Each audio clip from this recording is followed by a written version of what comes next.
Le marché de la voiture reste porteur. Il y aura 85 millions d'immatriculations en 2014.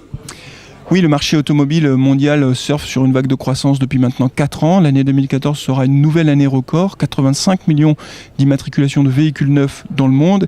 Et 2015 sera aussi une nouvelle année de croissance puisqu'on anticipe une progression de 3,6% des immatriculations au niveau mondial. Sur les 15 dernières années, il n'y a eu que 2 années de recul, 2008 et 2009. Sinon, c'est année record sur année record.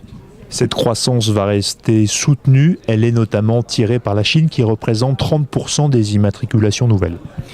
Oui, le marché chinois a connu un bond spectaculaire ces dernières années. C'était 700 000 ventes au début des années 2000. Aujourd'hui, on est à 20 millions. Et quand on regarde les prévisions à horizon 2020, le marché chinois, ce sera 30 millions d'immatriculations, un tiers du marché mondial. Et encore, le taux de motorisation des ménages chinois restera faible, environ 180 voitures pour 1000 habitants, alors qu'en France, par exemple, on est quasiment à 700. Donc on voit bien que le potentiel du marché chinois, mais d'une façon générale aussi des pays émergents, est tout à fait considérable. Et donc l'industrie automobile, les constructeurs ont de très belles années devant eux.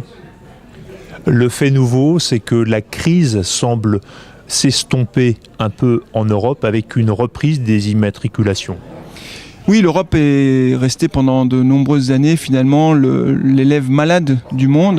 Les États-Unis sont repartis en croissance depuis 5 ans, mais l'Europe n'avait pas connu de rythme de croissance depuis 2008. Et c'est vrai que depuis 12 mois maintenant, le marché européen est reparti en croissance, 6% de progression sur l'ensemble de l'année.